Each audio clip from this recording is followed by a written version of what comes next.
When you try to control life, it controls you. It's a paradox so simple that we trip over it daily, like a loose stone on a familiar path. We want to be safe, to be right, to be certain. We want the wind to blow only when we say so, the tide to rise when we summon it, and the heart to beat only in rhythm with our plans. Yet life, that vast laughing thing, keeps slipping through our fingers. Imagine for a moment that you are standing by a river. You lean down, cup your hands, and try to catch the water. You manage a little cool, trembling, alive. But the harder you squeeze, the less you hold. The water doesn't resist you. It simply flows where it must. In trying to contain it, you lose it. That is how most of us live. We mistake control for safety, and in doing so, we make ourselves prisoners of our own grip. We clutch at time, at people, at identity, at meaning, trying to fix in place what was never meant to be fixed. The more we control, the more life narrows, until we are left holding our own breath, afraid that even exhaling might make us lose something. You see, control is not strength. Control is fear dressed in discipline's clothing. It's the ego's attempt to defend itself against the wild dance of the universe. But the universe, with its stars and chaos, its death and birth, its infinite blooming and dissolving, has no patience for cages. When you try to control life, life responds in kind. It begins to control you. You become ruled by your rules, haunted by your own order. The planner becomes the prisoner of the plan. The perfectionist becomes enslaved by imperfections. The lover becomes terrified of loss, and so kills love before it can live. Consider this: a musician who insists on holding every note, never letting one fade into silence, would never play a melody. Life is not a frozen sculpture. It's a song, and songs breathe. They rise and fall. They must be allowed to finish. Now, let's look at ourselves, the modern human. We wake each morning to calendars, clocks, and commitments, and we whisper to ourselves, "I have control." But what we really mean is, "I am afraid." Because if I don't manage it all, if I don't anticipate every outcome, if I don't keep every plate spinning, perhaps the whole thing will collapse. But it's the opposite. It collapses because you're trying so hard to keep it standing. Control breeds tension. Tension breeds fatigue. Fatigue breeds fear. And fear breeds more control. It's the perfect self-perpetuating circle, a snake swallowing its tail. Life, on the other hand, moves with an entirely different rhythm. It unfolds like breath. Inhale, exhale, effort, surrender. The heart beats because it is allowed to. The tree grows because it does not think about growing. The bird flies because it trusts the air. And yet we, unique among creatures, think we can outwit the wind. We call it ambition. We call it progress. But much of it is anxiety disguised as achievement. We build towers of glass to prove that we are stable, but the ground still trembles beneath us. We surround ourselves with machines to feel powerful, but we grow lonelier than ever. We schedule our pleasures as if they were tasks, and wonder why they feel like chores. When you try to control life, you miss the subtle invitation it offers every moment. Dance with me. Not direct me, not conquer me, not explain me, dance with me. The dance of existence is improvisational. It thrives in uncertainty. It is uncertainty. You don't know the next step until the music moves you. The dancer who tries to predict every beat becomes stiff, mechanical.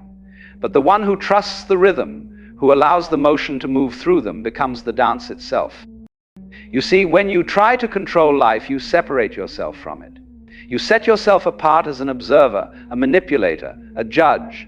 But there is no you apart from life. You are not the captain of a ship sailing through the sea of existence. You are the sea taking the shape of a wave. And when the wave thinks it must control the ocean, it forgets what it is. That is the root of our suffering. We forget we are the movement we are trying to master. Now, this does not mean that you should become passive, drifting without direction. No, that too is an illusion. The dance is not apathy, it's participation. When I say let go, I do not mean collapse, I mean flow. To let go is to recognize that your will is part of a larger will, your motion part of a greater rhythm. Try this experiment sometime. The next time you find yourself struggling against traffic, against another person, against your own thoughts, stop for a moment. Don't force calm, Don't fake serenity. Simply notice what happens when you stop trying to make it different. At first it will feel strange, even frightening, as though you are surrendering something precious. But look closely. What are you actually giving up? The illusion that you were in control at all. And what do you gain in its place? The peace of being moved, rather than moving everything yourself. You see, when you stop trying to control life, you don't lose power. You reconnect with it. Because life was never something outside of you to be managed. It's what you are. When you relax into that truth, a curious thing happens. Everything begins to move with a strange kind of grace. Problems don't disappear, but they cease to define you. Time doesn't slow down, but it stops chasing you. People don't always change, but you no longer demand that they do. Control creates resistance. Letting go creates rhythm. So perhaps the question is not, how do I gain control of my life? But rather, can I trust life enough to stop needing control? The river flows, the stars burn, the heart beats, all without your permission. Do you really think existence needs your management to go on? When you see that deeply, you laugh because you realize you've been clenching your fists around nothing but air. And when you open your hands, life takes them, and it begins to lead. So when you open your hands and let life lead, something subtle shifts. The tension in your shoulders loosens. The breath that was shallow begins to deepen. You start to notice that everything is moving not just around you, but through you. Life is not happening to you, it is happening as you. But for most of our lives, we've been taught the opposite. From childhood, we're told to take control, shape our destiny, conquer our fears, and master our minds. The language of control seeps into everything: education, work, even love. We think that if we can just manage our feelings, our relationships, our careers, our spiritual practice, then we'll be safe, fulfilled, whole. And so we build an empire of control, brick by brick, thought by thought. We try to control our emotions, so we repress them. We try to control others, so we manipulate or please them. We try to control the future, so we worry endlessly about it. But look closely, all this controlling doesn't make us free. It makes us anxious. The more you try to hold the world still, the more it trembles. The more you resist change, the more chaotic life becomes. The moment you declare, "I must be calm," you create a war against every flicker of anxiety that arises. You become a soldier fighting shadows in your own mind. Have you ever noticed that peace cannot be forced? You can make yourself sit still, but you cannot make yourself peaceful. You can close your eyes, but you cannot order your mind to be silent. Why? Because control operates on the level of force, while peace operates on the level of trust. And trust is born not from mastery, but from surrender. It is like lying in the grass on a warm day, watching clouds drift across the sky. If you try to grab a cloud, it slips through your fingers. But if you simply gaze without expectation, without desire, the whole sky opens to you. Life is that sky. And yet, we have been conditioned to believe that surrender is weakness. We think letting go means giving up, that if we stop striving, we'll drown. But letting go is not falling, it is floating. The leaf that drifts downstream does not resist the river. It becomes part of its rhythm. The swimmer who thrashes in panic sinks, but the one who relaxes learns to float. When you let go, you don't lose control. You rediscover harmony. You see, control is born from separation. It assumes a you standing apart from the world, commanding it, like a general over his army. But there is no such separation. The you who tries to control life is itself a pattern within life, like a whirlpool trying to control the river. It may twist, turn, and spiral with great intensity, but it is never apart from the flow that forms it. When you see this not as an idea, but as a direct experience, the compulsion to control begins to soften. You stop trying to fight the current, and instead, you begin to move with it. Now, that doesn't mean chaos takes over. In fact, quite the opposite. When you cease resisting, a natural intelligence arises, a quiet order, deeper than any plan you could devise. Think of your breathing. You don't consciously command it. You don't issue orders to your lungs. Inhale now, exhale precisely 2 seconds later. It happens, effortlessly. In fact, when you interfere, you often lose rhythm. The same is true of your heartbeat, your digestion, the growth of your hair. All these vital processes occur without your conscious control. They are spontaneous, self-regulating. Now, consider this. If the same life that beats your heart is also moving the stars, why would you imagine it needs your micromanagement? This is not to say we should become fatalistic, that everything's predetermined. So why bother? No, that's another trap of the ego. Life includes your choices, your actions, your intentions. But those choices are not made outside the flow, they are the flow. You are the current making decisions within itself. The problem begins only when you mistake yourself for something separate, a little puppet sitting in the skull, frantically pulling levers to keep the universe in order. That puppet is what we call the ego. The ego thrives on control because it is terrified of its own impermanence.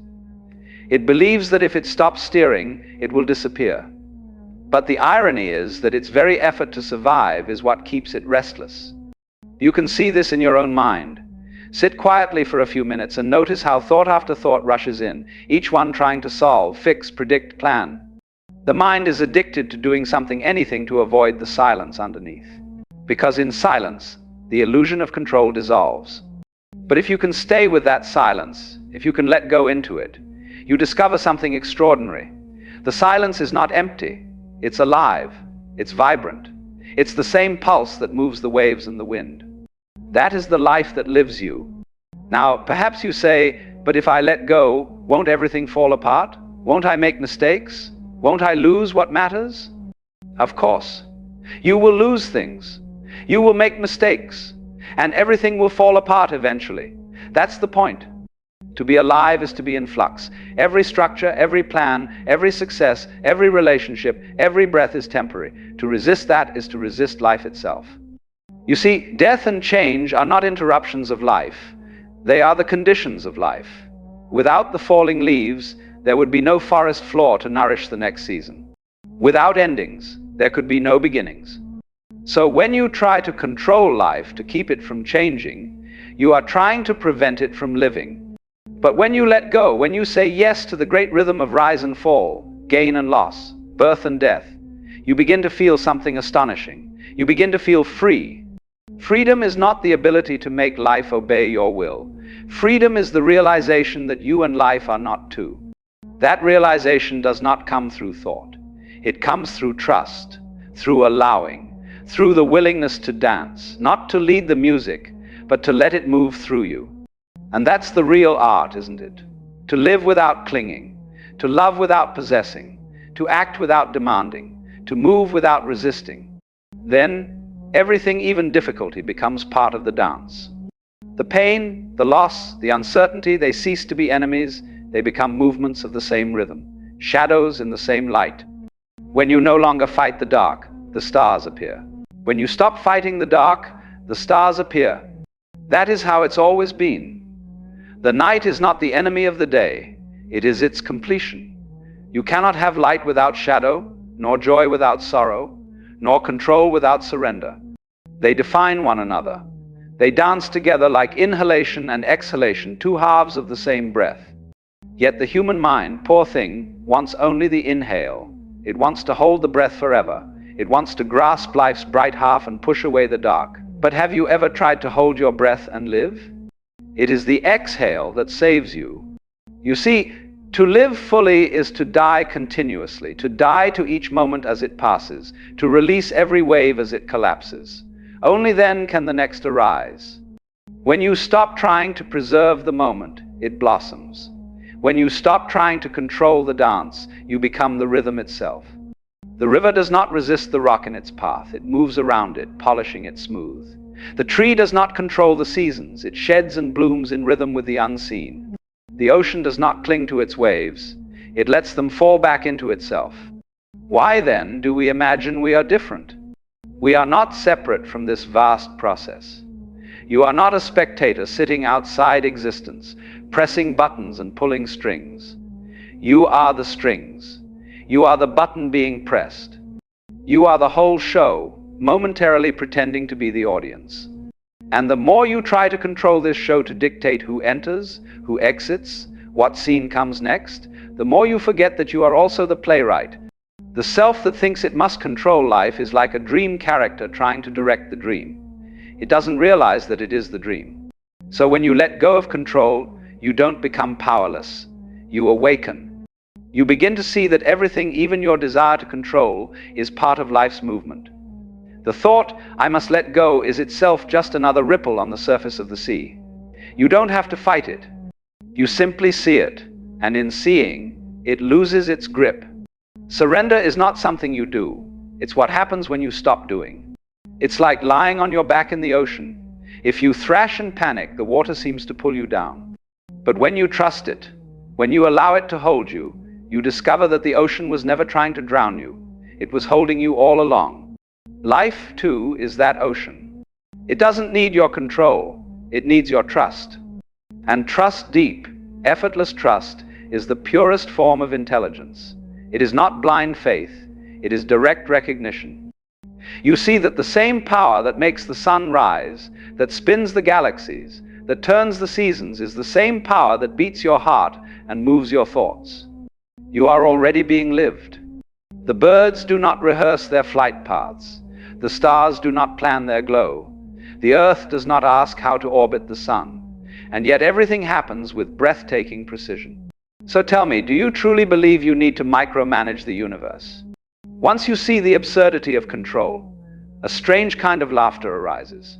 A laughter without cynicism, without despair, the laughter of freedom. You laugh because you realize you've been tightening your fists around air. You've been arguing with the wind. And the wind was never against you. It was just waiting for you to dance. When you stop controlling, the movement of life becomes playful. You find yourself acting, speaking, deciding, but without the heavy burden of "I must get this right." Instead, there's a lightness, a spontaneous grace. Actions arise from stillness, not anxiety. Words come like music, not calculation. You become, as I like to say, a human being rather than a human doing. There is a story of a monk who asked his teacher, "How can I find peace?" The teacher replied, "Stop doing." The monk said, "But if I stop doing, what will happen?" And the teacher smiled, "Nothing and everything." That is the essence. You see, true living is not in the control of outcomes, but in the quality of presence. When you are present utterly here, with what is the need for control dissolves. Because control is always about the future. It is always born from fear of what might come, or regret for what has passed. Presence is the end of that struggle. When you are fully in this moment, you discover something miraculous. The moment doesn't need fixing. Even your confusion, your longing, your sadness, they are part of the tapestry. They don't need to be pushed away. They only need to be seen. Awareness is the great dissolver of control. Imagine a candle burning in a dark room. It doesn't fight the darkness. It simply shines. Your awareness is that candle. When you allow life to be as it is, without grasping, without pushing, the light of awareness fills everything. And in that light, you realize there was never anything to control. The river was already flowing the way you were trying to make it flow. The music was already playing the notes you were struggling to conduct. The heart was already beating, the world already spinning, the breath already breathing you. Control was never needed. The irony is that once you truly see this, you become extraordinarily effective. You act with clarity, precision, and creativity, not from fear, but from alignment. The surfer rides the wave best not by forcing it, but by moving with it. The artist paints not by controlling the brush, but by allowing the painting to reveal itself. When you trust life, action becomes effortless. And effortlessness does not mean laziness. It means unforced alignment with the real. It means the energy of life moves through you without resistance, like wind through an open field. Then everything you do becomes a kind of art. You speak, you walk, you work, you love, and each gesture carries the quiet rhythm of the universe. You have stopped being the manager of existence and become its expression. And when that happens, even suffering becomes sacred. Pain no longer feels like punishment. It feels like transformation. It's the fire that refines the gold, not the flame that destroys it. You realize that life, in its totality, has never been against you. It has only been unfolding you. And all along, the control you thought you needed was only fear of your own unfolding. So, you see, when you finally allow life to unfold, when you stop insisting that it should obey your will, something extraordinary begins to occur. The great machinery of existence, which once seemed to grind and resist you, begins to hum in harmony. You find that life was never an adversary, never a wild horse to be tamed. It was a partner in a dance you had forgotten you were part of. And now, you remember the steps. At first it feels like falling, but then quite suddenly, you realize you're floating. The river that once seemed to pull you under now carries you effortlessly. The world that once seemed unpredictable begins to reveal a hidden order, not the order of control, but the order of trust. You see how everything moves together, the laughter and the tears, the gain and the loss, the rising and the falling.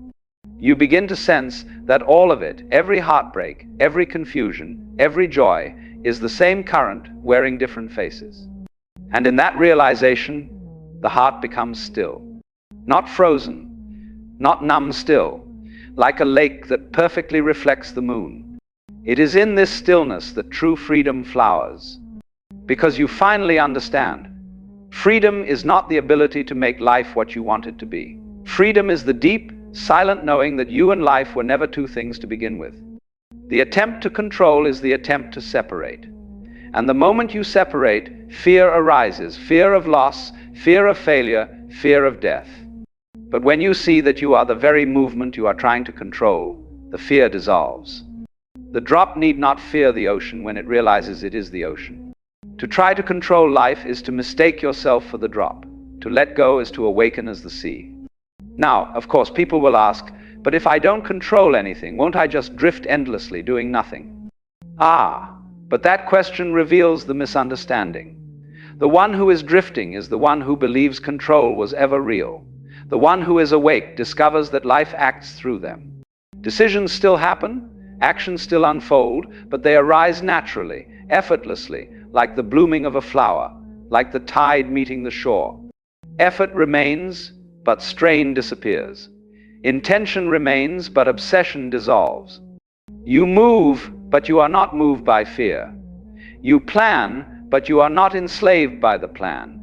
You love, but you no longer clutch at the beloved. That is true spontaneity, not chaos, but harmony. The Japanese call it mushin, no mind, not the absence of mind, but the absence of clinging. The artist painting without hesitation, the musician lost in the music, the child chasing the butterfly without a thought of catching it. These are all gestures of the same freedom. You see, control is a symptom of distrust, and distrust is the refusal to see that life is wise. We think we know better, that if only we could make the world conform to our image, then things would be perfect. But the world's perfection lies precisely in its imperfection. The crooked tree is more alive than the straight one. The cracked bowl holds the most beautiful reflections. The unexpected detour often leads to the only place worth finding. When you let go of control, you don't fall into disorder, you fall into the deeper order that has been there all along. And from that state, life begins to feel like what it truly is. A miracle. Think about it. Out of the vast, silent mystery of being, something began to move. Stars, cells, breath, thought. A universe began dancing itself into existence. And you, yes, you are part of that dance. Do you see the absurdity of trying to choreograph it? You are not here to control the dance. You are here to feel it. Every emotion, every sensation, every heartbeat is the pulse of the cosmos moving through you. When you stop grasping, you can finally hear it, the great rhythm beneath everything.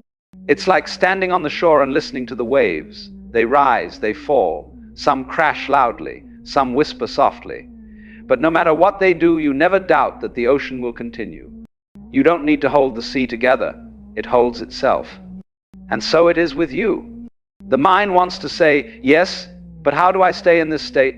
How do I keep from losing it? And there it is again, the grasping, the control sneaking in through the back door. But listen carefully. You don't need to keep it. You only need to see it. The moment you notice the grasping, that very noticing is freedom. Awareness itself is letting go. It's like catching yourself mid-dream. The instant you see the illusion, you wake up.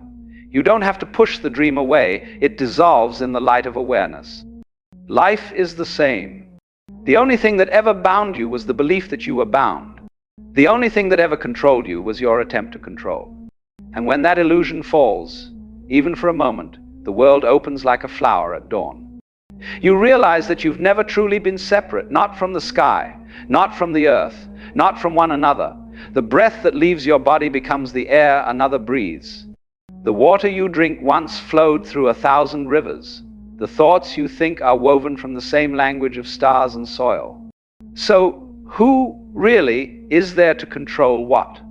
The rain falls, the seed breaks, the tree rises, the leaf decays, the soil feeds the seed again. This is the pattern, the pulse, the unbroken circle. And you, for all your planning, for all your fear and striving, have always been part of it. The moment you see that, your whole relationship with existence changes. You stop demanding guarantees. You stop bargaining with time. You stop treating life as a problem to solve and begin to live it as a mystery to behold. You begin to laugh again, not because everything is easy, but because everything is alive. Even the struggle, even the loss, even the pain. You see that it was never about controlling the story, but about realizing you were never separate from its unfolding. And from that place, you can finally rest. Not the rest of exhaustion, but the rest of wholeness, the rest that comes when the wave recognizes the ocean. Then even death ceases to be frightening, because how can the wave fear returning to the sea? How can the note fear returning to the symphony? The control we call living is often just the fear of dying. But when you see that life and death are two sides of the same coin, the in and the out of the same breath, then death too becomes part of the dance. And so, in the end, the secret is not to conquer life, but to love it. To trust it so completely that you no longer stand apart.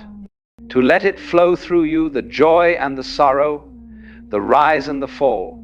And to know that none of it was ever wrong. For the river is perfect in its meandering. The music is complete in its pauses. And you are whole, even in your incompleteness. When you try to control life, it controls you. But when you let go, when you allow it to move as it will, you realize something magnificent. Life was never something to be controlled. It was something to be lived. And it has always been living you.